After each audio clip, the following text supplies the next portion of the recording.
Bonjour, bienvenue à la formation Java Swing. Je suis Souleymane Sanogo, le fondateur du site javaformation.com, le site consacré à la formation en ligne sur les technologies Java et web, donc les technologies Java standard, les technologies Java standard autour de la programmation orientée objet en Java, sur les technologies sur les interfaces homme-machine avec Swing, sur du Java mobile avec Android, sur du Java J2E pour tout ce qui est web entreprise et éventuellement du web standard HTML, CSS et JavaScript. Donc essentiellement, Java Formation est destiné à faire une initiation à Java. Donc découvrir comment on fait des classes, comment on fait de l'héritage, comment on fait des interfaces IHM, comment en fait on fait du développement orienté entreprise et orienté smartphone avec Android. Donc la formation aujourd'hui est consacrée à Swing. Donc, Swing, c'est ce qu'on appelle en fait en Java en fait un framework en fait qui est consacré à tout ce qui est euh, interface homme-machine, donc ce qu'on appelle les graphical user interface. Donc dans Java en fait il y a ce qu'on appelle le Java Foundation Class qui est un ensemble de frameworks qui est composé de AWT, Swing et Java 2D. Donc dans cette formation on va se consacrer à Swing en fait, donc à Swing, comment faire des fenêtres, comment ajouter des boutons, comment gérer des événements avec Swing. Et cette formation va se faire juste avec un peu de théorie et beaucoup de pratique. Donc directement, on va coder avec Eclipse et pour en fait bien comprendre les choses, en fait, on aura juste en fait des cas simples avec des classes, avec quelques méthodes et automatiquement on aura en fait du rendu graphique. Quel est l'objectif de la formation? L'objectif de la formation, c'est, comme on l'a dit, faire une initiation à Java via la programmation des IHM avec Swing. Donc, le but de la formation, c'est que à la fin de la formation, celui qui a bien compris, il soit capable en fait de au moins créer une calculatrice avec des boutons et gérer les événements, faire les additions et afficher le résultat. Ça, c'est vraiment l'objectif de la formation. S'initier à Swing pour faire juste au moins une calculatrice. Le deuxième volet, c'est pouvoir éventuellement ajouter en fait tout ce qui est camembert graphique avec JFrucha. Donc ça c'est la deuxième possibilité. La troisième possibilité aussi, c'est juste avoir une porte ouverte sur tout ce qui est Java 2D et Java 3D pour savoir qu'on peut étendre en fait les possibilités des interfaces IHM en Java avec Java 2D et Java 3D. Donc on a un exemple là, on a une application qui s'appelle Suite Home 3D. Donc c'est une application qui permet de modéliser euh, une maison, donc son salon, sa chambre. Et c'est une application qui a été faite entièrement avec Swing. Donc à côté, on a une application qui est faite avec JFrucha en fait, qui permet d'afficher des camemberts, des courbes en fait. Donc Swing permet de faire tout ça en fait, à la fois pour faire une simple calculatrice, à la fois pour faire du Java 2D, 3D et à la fois pour afficher des informations statistiques. Donc euh, concrètement, qu'est-ce qu'on va faire en fait pour atteindre cet objectif-là? On va essayer d'expliquer qu'est-ce que Swing, quelle est la place de Swing dans la JDK de Java, expliquer un peu qu'est-ce que la notion de client lourd par rapport aux clients légers qui sont des applications web, juste avec un navigateur et on appelle un serveur directement avec une adresse en genre www.google.com. Et on va parler aussi de Swing en fait par rapport au pattern MVC. Le pattern MVC, c'est le pattern Model View Controller. On va parler aussi des principaux composants, boutons, checkbox dans Swing. On va parler aussi de la gestion du layout, de comment positionner les composants dans Swing. On va parler des event listeners, donc tout ce qui est gestion d'événements dans Swing. Et comme je l'ai dit, en fait, on va parler de JFrucha pour afficher en fait des camemberts, tout ce qui est information statistique. Et à la fin, on fera une porte ouverte sur Java Foundation Class par rapport au Java 2D et Java 3D. Et, et à la fin, on verra que on peut coder en fait Swing à la main et coder toutes les classes. On peut aussi utiliser ce qu'on appelle un builder GUI. C'est un plugin en fait qui est valable aussi pour NetBeans et Eclipse, donc les IDE. Et avec ça, directement, on génère le code graphiquement par du drag and drop. Donc c'est vraiment tout le contenu de cette formation en ligne qui a pour but de s'initier à la programmation Java avec les interfaces homme-machine avec Swing. Donc c'est quoi Swing en fait dans Java? Donc Swing en fait ça fait partie de ce qu'on appelle les User Interface Toolkit en fait. Donc c'est un ensemble c'est des ensembles d'outils qui sont regroupés dans ce qu'on appelle les Java Foundation Class où il y a AWT, Swing et Java 2D. Et AWT, c'est l'ancienne version en gros de tout ce qui est outil de développement d'interface IHM. Swing, en fait, c'est une évolution de AWT pour que ce soit plus simple et avec plus de fonctionnalités, avec plus de composants graphiques. Donc, nous, on va se focaliser sur Swing en fait. Et Java 2D, c'est pour faire du 2D en fait avec du Java. Donc, on voit bien que Swing en fait fait partie en fait de la JDK et ça fait partie en fait de tout ce qui est user interface en fait. Donc on peut faire des boutons, on peut faire plein de choses avec Swing en fait. Et juste en termes de classe en fait, la principale classe en fait dans Swing c'est des frames en fait. Donc les frames c'est des fenêtres et tout ce qui est fenêtre en Swing en fait c'est plutôt des J-frames. Donc toutes les classes dans Swing commencent par J parce qu'il y a toujours un lien d'héritage en fait entre AWT et Swing parce que Swing c'est une évolution d'AWT. Donc les fenêtres en Swing c'est des J-frames. Donc concrètement ça c'est la théorie qu'on vient de voir. On va passer directement à la pratique. Donc à la pratique qu'est-ce qu'on va faire? On va essayer de faire un mini projet d'interface homme-machine avec Swing directement avec Eclipse. Donc on va créer un projet. Donc New Java Project. On va l'appeler Java Swing. Donc ici moi j'ai installé en fait la JDK 1.7. Donc c'est avec la JDK 1.7 qu'on va en fait créer ce projet.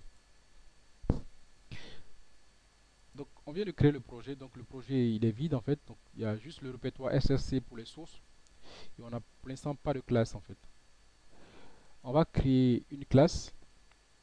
Donc qu'on va appeler fenêtre. Donc on va l'appeler fenêtre view. Juste pour dire que c'est par rapport au pattern MVC model view controller. Donc c'est un composant qui sera visible en fait. Donc pour respecter les bonnes pratiques de développement Java, on va mettre cette classe dans un package. Donc on va appeler le package com.formation.swing.view.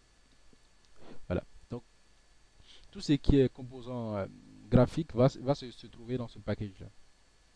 Et notre classe ne sera pas une classe main, ne sera pas la classe principale, c'est juste un composant graphique. Donc on va décocher en fait le public static void main en fait. Voilà. Donc on vient de créer la classe, donc c'est une classe simple. Pour l'instant elle est vide. Et comme on l'a dit en fait dans le slide précédent, tout ce qui est fenêtre en Swing en fait comment on appelle ça, est représenté dans Swing par la classe JFrame. Donc lorsqu'on va créer une classe qui va être notre fenêtre, il faut que cette classe hérite de JFrame. En Java, pour hériter d'une classe, on utilise le mot-clé extend.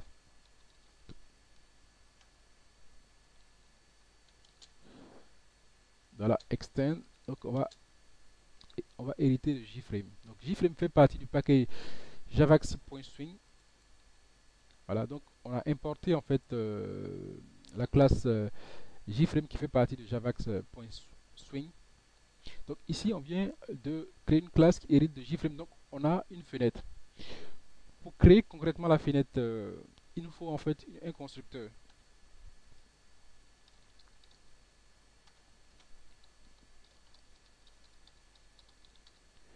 Voilà, donc le constructeur en Java, c'est une méthode qui commence par le mot-clé public et qui a le même nom que la classe.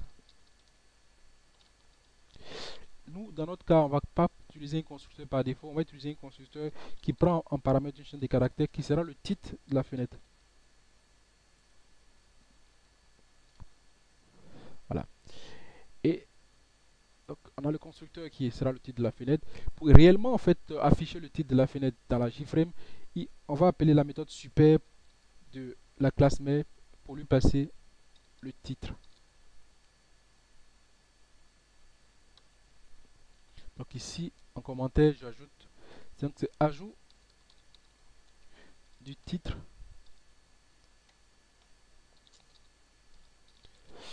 à la fenêtre. Donc on vient d'ajouter le titre à la fenêtre. Donc ça c'est intéressant. Maintenant, on va essayer de fixer une taille à la fenêtre. Donc il y a une méthode qui s'appelle set size comme taille pour fixer la fenêtre. Donc on va juste prendre un exemple. On va mettre 400 et 400. Donc on a créé une fenêtre parce qu'on a hérité de JFrame. On a ajouté un titre à la fenêtre grâce au constructeur et on a ajouté en fait, on a fixé une taille en fait à la fenêtre. Donc ça c'est important. On va maintenant rendre la fenêtre visible. Donc en Swing en fait par défaut les fenêtres sont pas visibles, donc il faut les rendre visibles. Donc on a une méthode qui s'appelle setVisible. Par défaut elle est à false, donc on va la mettre à true. Voilà. Et il y a juste un dernier point à ajouter. On va essayer d'ajouter le bouton close en fait à la fenêtre pour faciliter la fermeture de la fenêtre. Donc juste après la définition de la taille, on va ajouter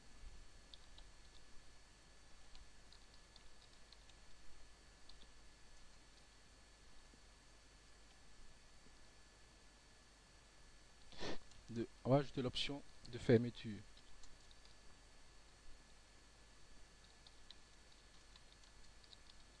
Voilà.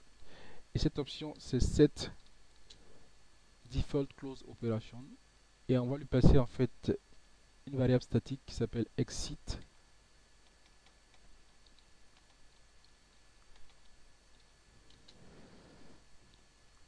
on close. Voilà. Donc avec ce bout de code là, on a déjà créé notre fenêtre qui aura un titre et qui sera visible. Donc pour que je fasse une code propre en fait, on va essayer de créer une classe main, une classe qui sera notre classe principale, qui sera notre point d'entrée pour lancer le projet. Donc je vais créer une deuxième classe qui sera juste une classe qui permet de lancer le projet, qui va juste avoir une méthode main. Et cette classe, je vais l'appeler gestion swing. Donc c'est juste un gestionnaire qui va lancer les fenêtres swing. Et lui aussi, je vais le mettre dans un package comme donc swing. Je vais créer une méthode et un package sous package main en fait. Donc je vais le mettre dans le package comme .formation.swing.main. Et par contre ici, je vais en fait ajouter la méthode public static void main qui sera notre point d'entrée pour le projet. Voilà. Donc je vais le créer en fait le point d'entrée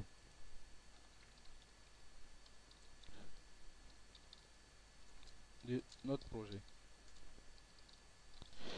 Et c'est la méthode main en fait qui sera le point d'entrée avec la classe gestion swing. Et qu'est-ce qu'on va faire? On va juste via le constructeur de fenêtre, on va instancier un objet de type fenêtre view.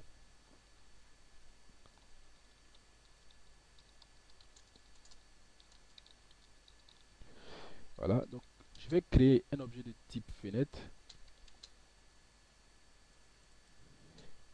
Voilà, donc j'appelle le constructeur. En Java, appeler le constructeur, c'est le mot-clé new. Donc j'appelle le constructeur avec le titre comme information. Voilà.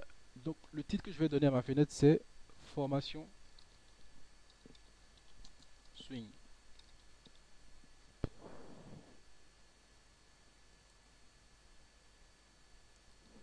Voilà. Donc avec ce main, on pourra lancer le projet. Avec l'appel du constructeur, on pourra créer une fenêtre, on pourra euh, ajouter le titre, on pourra fixer la taille, on pourra avoir le bouton close et on rendra la fenêtre visible. Donc on va essayer. Donc pour lancer le projet, on va lancer la classe qui contient la méthode main. Donc, on fait run as Java application. Voilà. On a notre fenêtre. Donc c'est une fenêtre toute simple. Donc avec le titre formation Swing, avec le bouton Close et juste avec quelques lignes de code, on a déjà une fenêtre. Donc ça, c'est vraiment la première vidéo de la formation sur Swing. Et déjà, avec quelques lignes de code, on a déjà une fenêtre. Donc, si vous êtes intéressé par cette formation, je vous recommande d'aller sur le site www.javaformation.com pour voir la suite. Merci et à bientôt.